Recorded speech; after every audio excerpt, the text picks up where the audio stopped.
This episode is sponsored by Plod. It's the AI wearable gadget that takes notes of your meetings and calls. With Plod, you don't have to write notes and make summaries anymore. Do you want to run your meetings more efficiently and productively? Meet Plod Note. It's the credit card-sized AI gadget you attach to the back of your phone. Whether you have a business call or an in-person meeting, it can be your ultimate business assistant.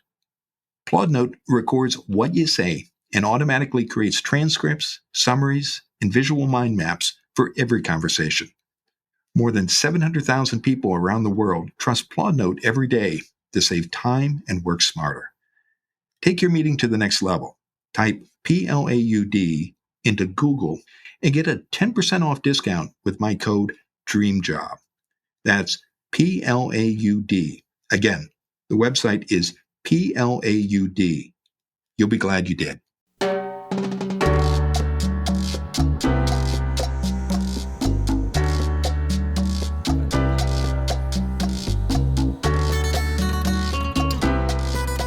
This is Find Your Dream Job, the podcast that helps you get hired, have the career you want, and make a difference in life. I'm your host, Mac Pritchard. I'm also the founder of Mac's List. It's a job board in the Pacific Northwest that helps you find a fulfilling career. One of the best ways to get good at job hunting is to talk to people who do it well. That's why, once a month, I interview a Mac's List reader who found a job they love. Our guest today is Jontae Grace. He's an employee relations specialist at Do Good Multnomah. It's a nonprofit that owns and operates shelters for homeless veterans in Portland, Oregon. Jontae Grace believes you should look at the complete compensation package an employer offers, not the salary alone. When you do this, says Jontae, it tells you how much or how little an organization values its employees' well-being. In a story you can find on the Mac's List website, Jontae encourages you to consider 401k contributions, insurance premiums, and other benefits. These perks may not be part of your wages, but they can make a huge difference to your bottom line. Why do you love your job, Jontae? There are many reasons, but if I had to pick one, I would say I love solving people's personal problems. The field of human resources is a very private field where people will come to us with the very personal issues, and they come to us in confidence. And it's our job to treat them both with the dignity that they deserve, but then to also listen to their concerns with empathy and try to match the resources that we have as an organization to try to help solve whatever issues that they're having. Whether those issues be financial, sometimes they need to switch around, direct deposits because maybe they're going to accounts that are being garnished or swallowed up. Maybe sometimes they're they're paying too much out of insurance, things like that, that they really come to us, and sometimes they may not have any understanding of who we are, but they bring those concerns to us. And I really love getting that level of trust from them and being able to help solve a personal issue that they may have. And it really makes my day. How did you find your job at Do Good Multnomah? Well, I had been working for a nonprofit before that called Outside In, and they did pretty much the same type of work. They were a clinic and a homeless shelter for adolescents and teenagers in the Portland area. And unfortunately, due to some budget shortfalls, they had to lay off about 25% of the workforce. And out of a 200 or so employee organization, that included about 40 or so of us employees, and I was included in that. And so I had never heard of Do Good at that time, but I was looking for other nonprofits because I liked the work of the nonprofits, the mission of the nonprofits. And so I just stumbled upon them and found it. Okay, and so say more about that. You said you stumbled upon it. What happened exactly? Well, that's when I went on my traditional job search, which I am not ashamed to say I've been in that position several times. You know, this economy is it goes through cycles. You know, it's boom and bust, and I found myself, gainfully employed at times, and then also looking for work at times. And so once I found myself laid off in 2024. It took me about 6 months of job searching and interviews and different opportunities that seemed to go somewhere and seemed promising, but didn't actually pan out before I found this opportunity at Do Good. And as you went through that process, and that's a fairly long period, 6 months. What were some of the challenges you faced, and how did you address them?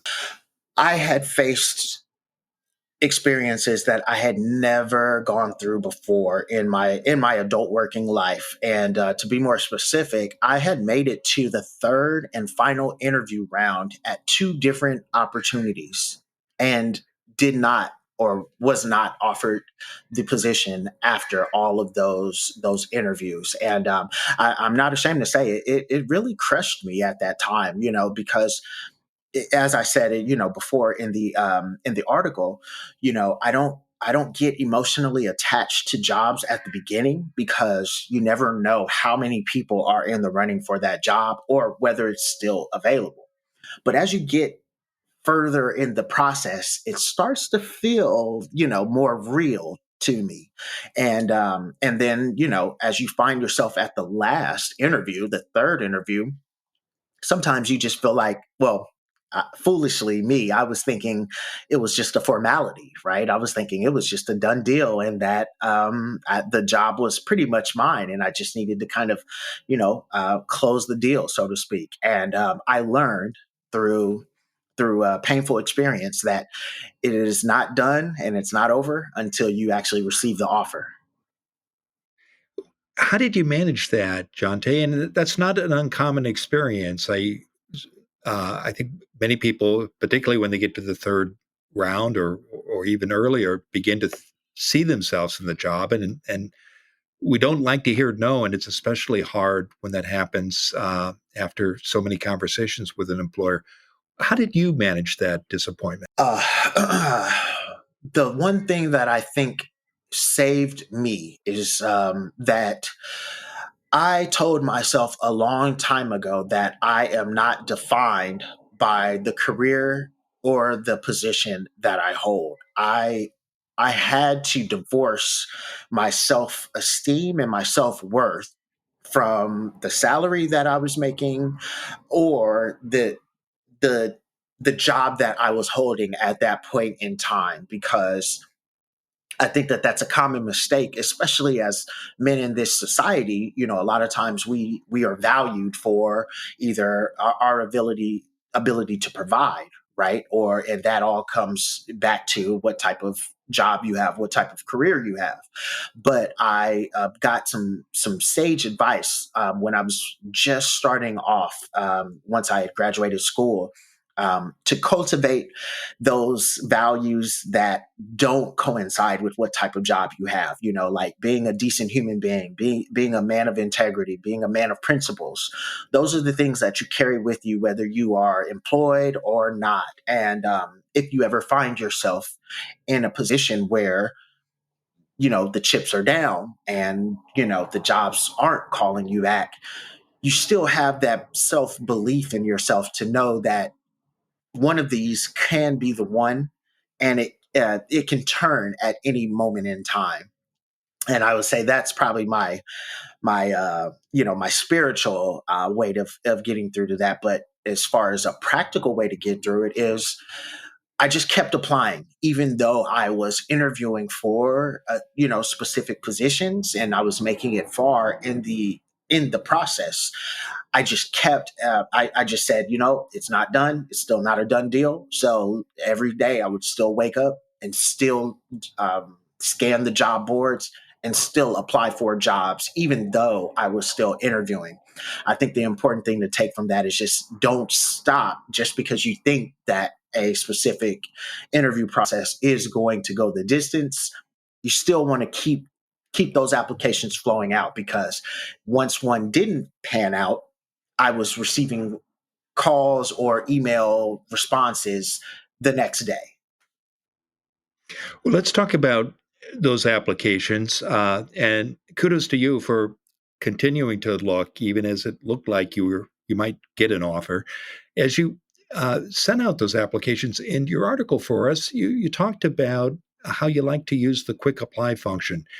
Say more about that, why you like it, and how did you also balance between the quality of applications you sent out and the number of applications?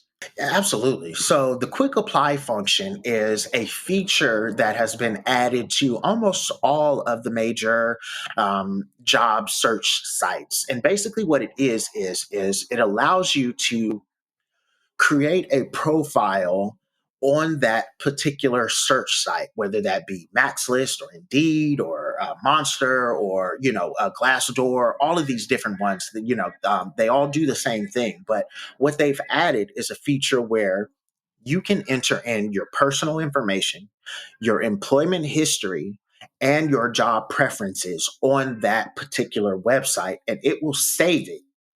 And it will even generate a resume for you if you don't already have one, or if you would like to change up the format of your resume. But the bottom line is it saves all of your information just as if it were a resume. And then as you're searching for the jobs that are listed on that particular software, they may have an emblem or an icon next to it that says apply now or quick apply. And if you click that, then it will just send your information um, that you've already built in that job search function. It will send that information to that job opening as if it were an application. And that saves you hours of time, because the old traditional way is you see the job on that website, you click apply now, and then it takes you to an external site, namely that job's company website. And then you go through the traditional application process on their website, where you enter in your personal information, you post your resume, you fill out your employment information, and you answer all of the EEO questions and all of those things. And those traditional processes typically take about 30 to 45 minutes. I've spent upwards of an hour on one particular job application, just especially as your work history starts to become longer and longer, they want to see all of those things. And so entering all of those things, it really can slow you down. So I found that the quick apply function is really a game changer, because it allows you to rapidly send out applications, and then you can kind of see who contacts you back and then move forward from there. So you're saving time. Another point I want to raise that you made in your article was about the importance of thinking about the total compensation of job offers, not just the salary alone. Why is this important, Jonte? Because I found, honestly, that though it still adds up to real dollars. And I'll take one particular example. I was working at an organization about 3 years ago, and when I started working for them, they made a big deal about their wellness reimbursement package. And in my mind, I'm thinking, oh, we've all heard of those things. Oh, you get EAP, or employee assistance package, where you get to call and you get free counseling sessions, which I'm not making light of, because that is definitely that's definitely valuable if you need counseling. But they went a step beyond that.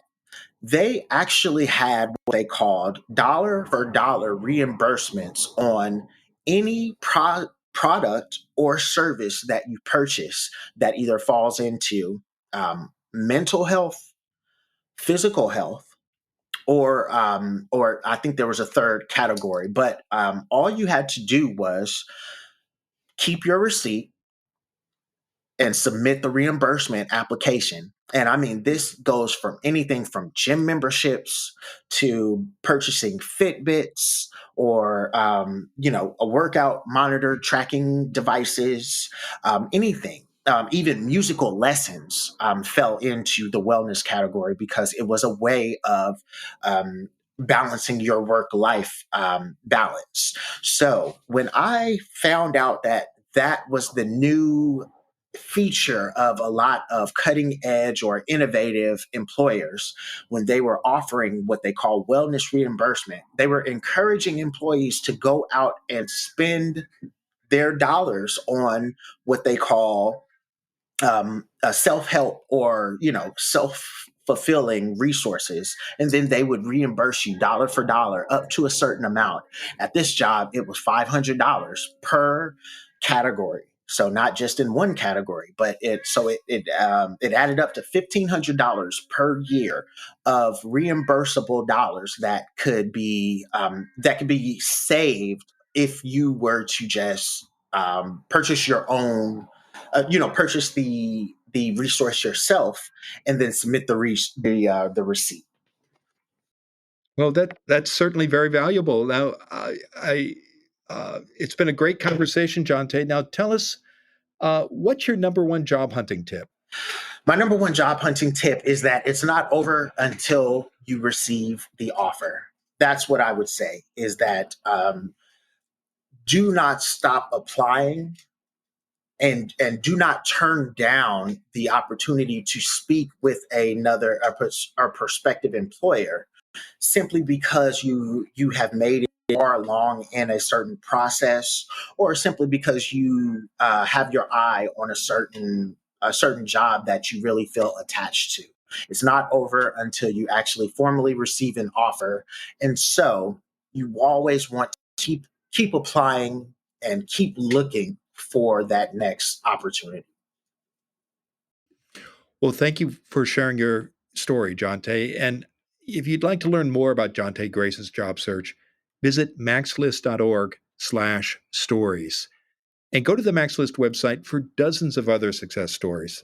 On the second Friday of every month, we add a new interview with a MaxList reader who has found a dream job. Go to maxlist.org/stories. In the meantime, thank you for listening to today's bonus episode of Find Your Dream Job. The show is produced by MaxList.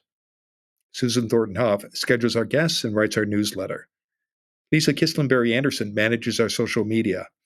Our sound engineer and editor is Matt Fiorillo. Our music is by Freddie Trujillo.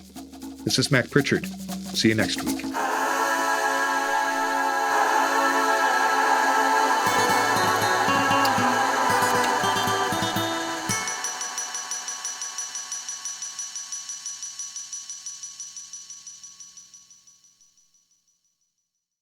As you think about your career, you're likely also looking at your budget.